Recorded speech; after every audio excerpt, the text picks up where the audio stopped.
حضرت عمر رضی اللہ تعالی عنہ جا رہے تھے نا، رات کو پہرے پہ کھڑے تھے، تو ایک گھر سے ایک خاتون اپنی بیٹی کو کہہ رہی تھی دودھ میں پانی ڈال لو، تو بیٹی بولی امیر المومنین نے منع کیا ہے، تو کہا امیر المومنین کب دیکھ رہے ہیں؟ تو بیٹی بولی امیر المومنین نہیں دیکھ رہے، ان کا رب تو دیکھ رہا ہے۔ حضرت عمر دروازے پہ نشان لگایا تو آ گئے، دن کے اجالے میں پھر اس گھر کے دروازے پہ گئے اور صاحب خانہ سے کہا کہ اپنی بیٹی کا رشتہ میرے بیٹے کے لیے دے دو۔ امیر المومنین سوالی بن کے کھڑا ہے اس گھر میں، کہا اس بیٹی کا رشتہ مجھے دے دو۔ ان کو اور کیا چاہیے تھا؟ امیر المومنین کے بیٹے کے لیے رشتہ قبول کر لیا گیا۔ پھر اللہ تعالیٰ جل شانہ ان کو ایک بیٹی دی، اس بیٹی سے اللہ نے ایک بیٹا انہیں دیا، اس بیٹے کا نام حضرت عمر بن عبدالعزیز ہے۔ تو جب مائیں اللہ سے ڈرنے والی ہوں، تنہائی میں ڈرنے والی ہوں، تو پھر اولادیں ایسی ہوتی ہیں۔ اپنی اولادوں کی تربیت کرو، جب بچے چھوٹے ہی ہوں تو ان کے تصور میں یہ بات اچھی طرح سے راسخ کر دو کہ اللہ دیکھ رہا ہے۔ پھر وہ کبھی رشوت نہیں لیں گے کہ اللہ دیکھ رہا ہے، اور وہ کبھی خیانت نہیں کریں گے کہ اللہ دیکھ رہا ہے، وہ کبھی ملک کے راز کو نہیں بیچیں گے کہ اللہ دیکھ رہا ہے، وہ جو ہے وہ بد نگاہی نہیں کریں گے کہ اللہ دیکھ رہا ہے۔ جہاں کوئی کیمرہ نہیں پہنچتا، جہاں سیکورٹی نہیں پہنچتی، جہاں کوئی ایجنسی نہیں پہنچتی، وہاں یہ عقیدہ پہنچتا ہے کہ میرا اللہ مجھے دیکھ رہا ہے۔ تو یقین کی یہ دولت زندگی کا نور ہے، زندگی کا جمال ہے، اور ماہ سیام میں اللہ تعالیٰ اس عقیدے کو روحوں میں اتار دیتا ہے اور باطن میں جذب کر دیتا ہے۔ تو اس کو اپنے اندر اچھی طرح سے ہم اتار کر کے اپنی زندگی میں چراغاں کر سکتے ہیں اور اندھیرے دور کر سکتے ہیں۔ یہ تیقن کہ میرا اللہ مجھے دیکھ رہا ہے، میں اپنے رب کی نگاہوں میں ہوں۔ ارا زبیبا نملۃ سودا، کالی رات کے اندھیرے میں کالے پہاڑوں کی کوکھ میں گہرا غار ہے، اس غار میں چیونٹیوں کا سوراخ ہے، اس میں جب چیونٹی چلتی ہے اور وہ بھی سیاہ رنگ کی ہے، رات کی بھی سیاہی ہے، پتھر بھی کالا ہے اور چیونٹی بھی کالے رنگ کی، سینہ سنگ پر اس چیونٹی کے چلنے کی وجہ سے ایک وہمی اور گمانی لکیر بنتی ہے جس کو خوردبین سے دیکھنا بھی ممکن نہیں۔ تمہارا رب اس کو یوں دیکھتا ہے جس طرح دیوار چین کو دیکھتا ہے۔ تو کیا ذہن اور دماغ کی سکرین پہ آنے والے خیالات سے وہ غافل ہو سکتا ہے؟ کیا وسوسوں سے وہ غافل ہو سکتا ہے؟ تو آئیے اس یقین اور اس تیقن میں جینے کا گر سیکھیے۔ دیکھیے زندگی کتنی نور علی نور ہو جائے گی کہ میرا اللہ مجھے دیکھ رہا ہے، میرا اللہ مجھے ملاحظہ کر رہا ہے، میں اس کی نظروں سے، اس کی نگاہوں سے پوشیدہ نہیں۔ تو یہ عقیدہ ماہ سیام میں ہمیں نصیب ہوتا ہے۔ اور اگر ہم نے ماہ سیام کے دامن سے یہ سب کچھ نہیں سیکھا اور پورا مہینہ بھوک کاٹی، پیاس کاٹی اور مہینہ گزار دیا، اور عید کے دن وہیں کھڑے تھے جو ہم 29 شعبان کو جہاں کھڑے تھے، تو پھر ہم نے رمضان کی برکت کیا پائی؟ میرے حضور نے منبر کی تینوں سیڑھیوں پہ قدم رکھتے ہوئے آمین آمین پکارا تھا، تو صحابہ نے پوچھا حضور یہ عجیب ماجرا ہم نے دیکھا ہے، کوئی دعا مانگنے والا نہیں تھا اور آپ نے آمین کہا، پھر دوسری سیڑھی پہ رکھا قدم، پھر آمین کہا، پھر تیسری سیڑھی پہ قدم رکھا تو آمین کہا۔ فرمایا میں نے پہلی سیڑھی پہ قدم رکھا تو جبریل حاضر ہوئے اور انہوں نے کہا اس شخص کی ناک خاک آلود ہو جس نے ماہ سیام رمضان المبارک کو پایا اور اپنی بخشش نہ کروا سکا۔ تو میں نے اس پہ آمین کہا کہ ماہ سیام ملے، رحمتوں کی برکھا برستی ہو، جنت کے 8 دروازے کھلے ہو، جہنم کے در بند کر دیے گئے ہوں، ایک نفل کا ثواب فرض کے برابر ہو، فرض کا ثواب 70 فرضوں کے برابر ہو، رحمتوں کی برکھا ہو اور بندہ اپنی بخشش بھی نہ کرا سکے، تو کہا اس شخص کی ناک خاک آلود ہو۔ تو حضور نے اس پہ آمین کہا۔ تو اتنے پیارے موسم کو جو ضائع کر دے، ایسی حسین رت کو جو ضائع کر دے، اس کے لیے وعید بھی کتنی سخت ہے۔ کہا دوسری سیڑھی پہ قدم رکھا تو جبریل آئے اور کہا اس شخص کی ناک خاک آلود ہو جو والدین کو بڑھاپے میں پائے اور خدمت کر کے جنتی نہ ہو سکے۔ منبر کی تیسری سیڑھی پہ قدم رکھا تو جبریل آئے، انہوں نے کہا اس شخص کی ناک خاک آلود ہو جس کے سامنے آپ کا ذکر کیا جائے اور وہ آپ پہ درود نہ پڑے۔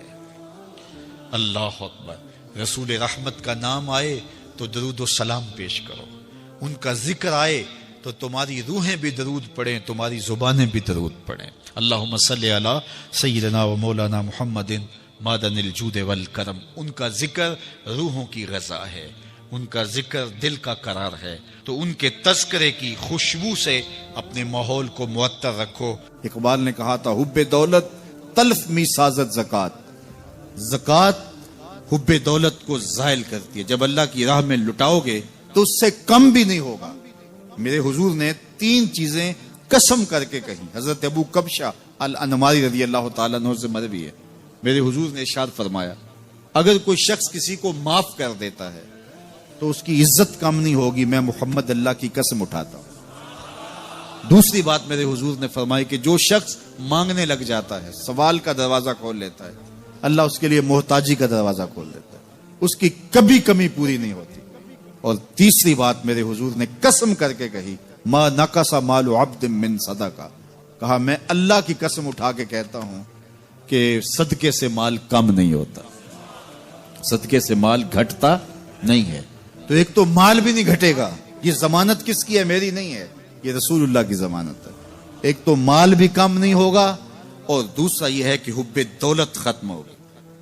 حب دولت تلف می سازت زکات، یہ ماہ سیام آ رہا ہے تو زکات سے حب دولت کو کم کیجئے، بلکہ صدقات دیجئے، نفلی صدقات کیجئے، غرباء کی مدد کیجئے، مساکین کی مدد کیجئے، اپنے غریب محتاج رشتہ داروں پہ غور کیجئے، ان کی مدد کیجئے، اپنی ہمسائیگی میں دیکھیے، پردے سے مدد کیجئے، ان کی عزت نفس بھی مجروح نہ ہو۔ یہ جو نمائش لگا کے 10 اخباروں میں چھپوا کے لوگوں کی مدد کرتے ہیں، اس سے گریز کیجئے۔ کبھی سوچیں کہ اگر آج کسی کی بیٹی لائن میں کھڑی ہے تو کل اگر یہ مرحلہ میری بیٹی کے لیے آ جائے تو پھر میرا مزاج کیا ہوگا۔ تو عزت نفس کا خیال رکھیے، لوگوں کی غربت کا تماشا نہ اڑائیے، اور لوگوں کی جو ہے وہ محتاجی کو اپنی تسکین کا ذریعہ نہ بنائیے۔ یہ تو اللہ نے تمہیں دیا اور انہیں نہیں دیا، اور وہ آزمائش کی گھڑی میں کھڑے ہیں، تم ان کے ساتھ کھڑے ہو جاؤ۔ تو لوگوں کی مدد کیجئے، دکھیوں کے کام آئیے، مساجد کی جو ہے وہ تعمیر کیجئے، مدارس دینیا کے ساتھ وابستہ رہیے، اور لوگوں کی فلاح کے لیے، بہتری کے لیے کام کیجئے۔ اللہ نے آپ کو دیا ہے، یہ مال یہاں رہ جانا ہے۔ میرے حضور نے فرمایا ابن آدم کہتا ہے میرا مال میرا مال، اس کا مال وہ ہے جو اس نے کھایا یا پہنا اور پرانا کر دیا یا آگے بھیج دیا، باقی اس کا نہیں ہے، وہ وارثوں کا ہے۔ مرتے ہی ورثہ بن جائے گا، مرتے ہی ترکہ بن جائے گا۔ کفن بھی میلا نہیں ہونے دیں گے کہ بعض اولادیں تو بانٹ لیتی ہیں۔ اللہ اکبر، وہ گھر جو ان کے لیے بنایا تھا، ایک رات بھی تجھے اس گھر میں رکھنے کے لیے تیار نہیں ہوں گے۔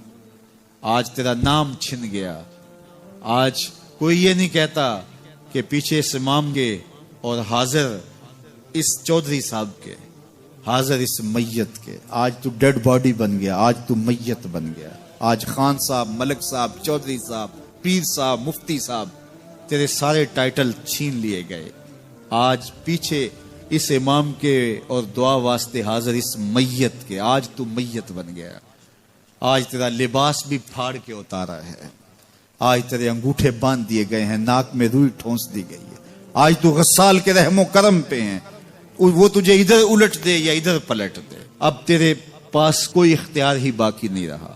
میاں صاحب بولے جاندی واری ڈرونا بنےو تے ہاتھ نہ لاندے ڈرتے۔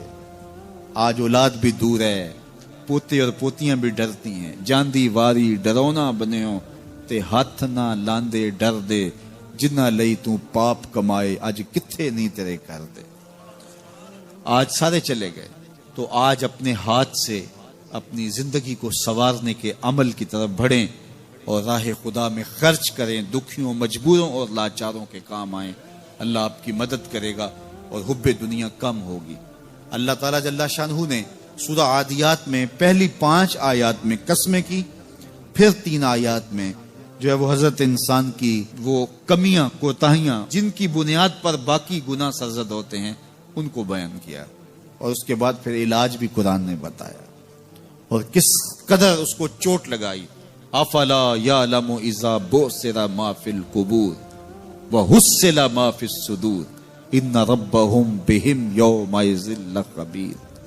افلا یعلم اذا بعثر ما فی القبور، اے اکڑ کے چلنے والے، اے ناشکر انسان، اے دولت کے پجاری، وہ وقت یاد کر جب تو قبر سے اٹھایا جائے گا۔ اس وقت کفن بھی چھین لیا جائے گا. اب سب کو چھین لیا گیا، دولت، بینک بیلنس، تیری جائیدادیں، پلازے، گاڑیاں، گھر، کوٹھیاں، بنگلے، سب کچھ یہیں رہ گیا. صرف ایک چادر کفن کی لے کے جا رہا ہے. لیکن جب قبر سے اٹھایا جائے گا یہ کفن کی چادر بھی رہ جائے گی، برہنہ اٹھایا جائے گا. اللہ اکبر. نہ پاؤں میں جوتے، نہ سر پہ پگڑی، نہ بدن پہ کپڑا، برہنہ اٹھایا جائے گا. سیدہ عائشہ رضی اللہ تعالیٰ عنہ نے سنا تو کانپنے لگی. عرض کی حضور قبر سے برہنہ اٹھائے جائیں گے تو ایک دوسرے سے حیا نہیں آئے گی؟ فرمایا عائشہ معاملہ اس سے بھی آگے ہے. کسی کو ہوش ہوگی تو حیا آئے گی. ہوش اڑے ہوئے ہوں گے، خوف قیامت طاری ہوگا. قبروں سے یوں لوگ اٹھائے جائیں گے. افلا یعلم اذا بوسر ما فی القبور. اب بوسرا کا جو مفہوم ہے، جو ترجمہ اور معنی ہے وہ تو رہے. بوسرا کا جو صوتی آہنگ ہے، جب بولتے ہوئے ایک جھٹکا لگتا ہے تو قبروں سے اٹھتے ہوئے لوگوں کی کیفیت معلوم کرنے کے لیے بوسرا کا صوتی آہنگ ہی کافی ہے. افلا یعلم اذا بوسر ما فی القبور وحصل ما فی الصدور. حصلہ کے اوپر جو تشدید ہے، یہ معنی کو کتنی خوبصورتی کے ساتھ ایک مجسم پیکر میں سامنے لا رہی ہے. اللہ فرماتا پھر وہ وقت آئے گا جو سینے میں ہوگا وہ تشت ازبام ہو جائے گا. آج آپ مجھے نیک سمجھتے ہیں، میں آپ کو اچھا سمجھتا ہوں، لیکن میرے سینے کے اندر کیا چل رہا ہے یہ آپ کو نہیں پتا. یہ میں تقریر چہک چہک کے کر رہا ہوں، اس کے پیچھے کیا ہے؟ میں آپ کے دل اپنی جانب موڑنا چاہتا ہوں، آپ کی جیبیں خالی کرنا چاہتا ہوں، یا میں آپ کے سامنے پاک اور ستھرا اور بڑا جو ہے وہ نیکوکار بننا چاہتا ہوں، یا میرا مقصد رضائے الہی ہے؟ یہ مجھے پتہ ہے، آپ کو نہیں پتہ. آپ کہاں ہیں، کہاں کھڑے ہیں، میں آپ کو اچھا سمجھتا ہوں، لیکن آپ کو پتہ ہے کہ ہم کہاں کھڑے ہیں. لیکن قیامت کے دن یہ ساری چیزیں سامنے آ جائیں. وَحُصِّلَ مَا فِي الصُّدُورِ. اور سورہ الطارق میں فرمایا یوم تبلی السرائر فما لہ من قوت ولا ناصر.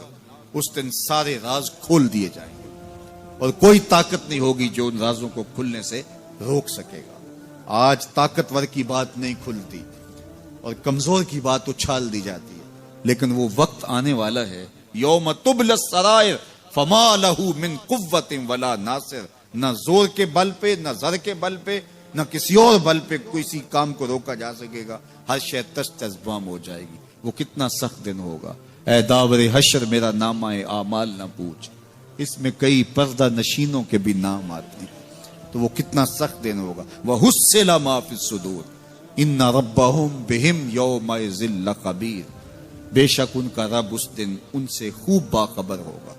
وہ آج بھی باخبر ہے، لیکن آج کئیوں کو یقین نہیں کہ وہ باخبر ہے. لیکن اس دن سب کو یقین ہو جائے گا کہ میرا رب اس سے باخبر ہے. جب پرانی تصویریں چلنا شروع ہو جائیں گی، جب ساری ویڈیو سامنے آ جائے گی، زندگی میں جو جو کیا، تنہائی میں، اعلانیاں، خفیہ، جہاں جہاں جو کیا، داد عیش دی، سب کچھ تشت ازبام ہوگا. سب کچھ جو ہے وہ سکرین پہ چل رہا ہوگا. کوئی چیز بھی تشت ازبام ہونے سے نہیں رہ جائے گی. تو پھر بندہ کہے گا اوہو یہ تو سب میرے مالک کو پتا تھا. لوگوں کی نظروں سے چھپ سکا، رب کی نگاہوں سے تو نہیں چھپ سکا. اس کی نگاہوں سے کون چھپ سکتا ہے؟ یہ یقین آج اپنی روحوں میں اتار لو، اچھی طرح سے جذب کر لو. گناہوں سے بچنے کا اکثیر نسخہ ہے یہ یقین کہ میرا رب مجھے دیکھ رہا ہے. یہ یقین جب روح میں جم جائے، خیالوں میں اتر جائے، اعتقاد کا پختہ حصہ بن جائے، پھر بند کوٹھڑی میں بھی جرم نہیں ہو سکتا کہ میرا مالک تو مجھے دیکھ رہا ہے. آپ دیکھتے نہیں کہ جب ساتوں دروازے بند کر کے بت کے اوپر موٹا کپڑا ڈال کے زلیخا بولی ہے تلک یوسف اب تو آ جاؤ نا، اب تو کوئی نہیں دیکھ رہا. قال معاذ اللہ. تو جناب یوسف نے کہا میں اللہ کی پناہ میں آتا ہوں. اللہ اکبر.